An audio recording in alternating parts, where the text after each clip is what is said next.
انہوں نے بھی اور بعض اور دوستوں نے بھی اس سوال کا بار بار ذکر کیا ہے،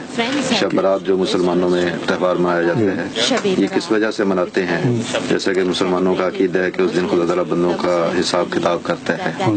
تو اس پہ روشنی ڈالنے کے لیے شب رات کا جو بھی رواج ہے اس کی سنت میں کوئی جگہ نہیں ہے، کہیں کوئی ذکر نہیں ملتا۔ صحابہ کرام نے نہ شب رات منائی، نہ آپ کی بعد کی نسلوں نے، نہ آپ کی بعد کی نسلوں نے۔ تو اگر یہ اتنا ہی اہم ایک دن تھا تو کیا اس دن کا حضرت اقدس محمد مصطفیٰ صلی اللہ علیہ وسلم کو علم نہ ہوا؟ دن بمانے 24 گھنٹے کے دن کی بات کر رہا ہوں، یعنی رات ہی کہہ لیں آپ اس کو۔ اتنی اہم رات کا آپ نے تو کوئی ایسا ذکر نہیں فرمایا کہ اس کو اس طرح مناؤ۔ مختلف علماء نے اس پر روشنی ڈالی ہے اور قطعی طور پر ان حدیثوں کو جن حدیثوں میں شب رات کا ذکر ملتا ہے یا کمزور یا جھوٹی یا مصنوعی قرار دیا ہے، اور ساتھ یہ استنباط فرمایا ہے کہ اگر ان حدیثوں کو سچا بھی سمجھو جو علماء کے نزدیک درست نہیں ہیں، بعد کی بنائی ہوئی باتیں ہیں، تو پھر بھی جس رنگ میں آج کل شب رات منائی جاتی ہے اس کی کوئی سند نہیں ہے، بلکہ یہ سری گمراہی ہے۔ اس ضمن میں نے آپ کو کہا تھا ایک ہمارے بزرگ کا حوالہ ہے، وہ لے کے آئے ساتھ، ہاں میں جانتا ہوں، وہ آپ لے آئے ہیں کتاب ما انم علی الامت والا حوالہ۔ اس سلسلے میں وہ حوالہ حضرت شیخ عبدالحق صاحب محدث دہلوی کا دیتا ہوں، جو ہندوستان کے کبار محدثین میں شمار ہوتے ہیں، اور یہ غالباً کسی بزرگ کے پوتے ہیں معروف کے، اب جانتے ہیں کس خاندان کے؟ حضرت شاہ ولی اللہ صاحب محدث دہلوی کے، حضرت شاہ ولی اللہ محدث دہلوی کے خاندان کے تو ہیں، لیکن ان کے پوتے ہیں یا ان کے اعزاء میں سے کوئی تھے، بہر اس خاندان کے ہیں،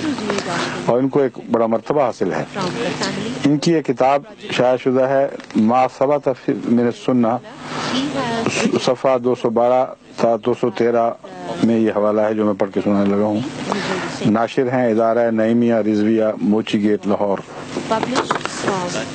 لکھتے ہیں اور بدعت شنیہ میں سے یہ ہے، یعنی ایسی بات کی جاری کردہ رسم جو نہایت معیوب اور مکروہ اور نامناسب ہے، جو ہندوستان کے اکثر شہروں میں لوگوں نے رواج دے رکھا ہے کہ اپنے گھروں کے دیواروں پر چراغ جلاتے ہیں اور فخر کے ساتھ آتش بازی وغیرہ چھوڑتے ہیں۔ اس کی کتب صحیحہ معتبرہ میں کوئی اصل نہیں ہے، کتب صحیحہ معتبرہ میں کوئی اصل نہیں ہے، بلکہ غیر معتبر کتابوں میں بھی ذکر تک نہیں۔ معتبر میں تو خیر سوال ہی نہیں، کہتے ہیں غیر معتبر میں بھی کوئی ذکر نہیں ملتا،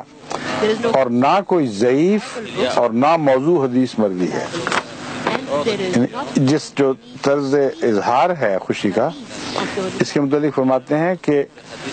موضوع یعنی جو گھڑی ہوئی حدیث ہے، وہ حدیث ہے، اہل علم کے نزدیک ثابت ہے کہ کسی نے بنائی ہے، کہ اس زمانے میں کسی کو ایسی حدیث بنانے کا بھی موقع خیال نہیں آیا،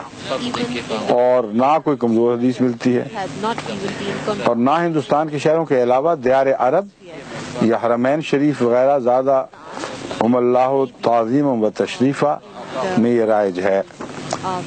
کہتے ہیں ہندوستان ہی میں یہ بیماری ہے، دوسرے ملکوں میں پائی نہیں جاتی،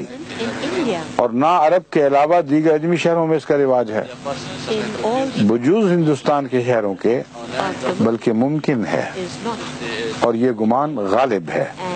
کہ اہل حنود کی رسومات میں سے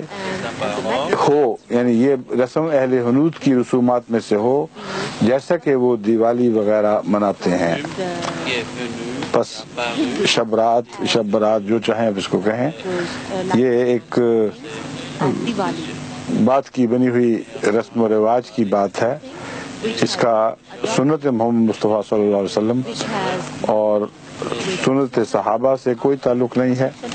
اور نہ اسے اس قسم کی بدعتوں میں سے کہا جا سکتا ہے جو نیک بدعتیں ہوں۔ شنیع بدعت ناپسندیدہ اور مکروہ بدعت ہے،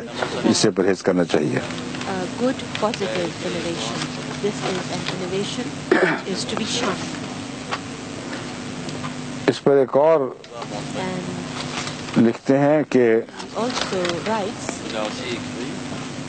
کبار محدثین کے حوالے سے ثابت ہے کہ بکثرت مجہول، ضعیف اور بدنام راوی ہیں of hadith. جو ایسی باتیں بیان کرتے ہیں، اور اباطیل اور موضوعات ہیں، The باطل قصے ہیں اور موضوعات ہیں، اس سے زیادہ ان کی کوئی سند نہیں ہے جو روایتیں اس زمین میں بیان کی جاتی ہیں۔ reports of this Lahore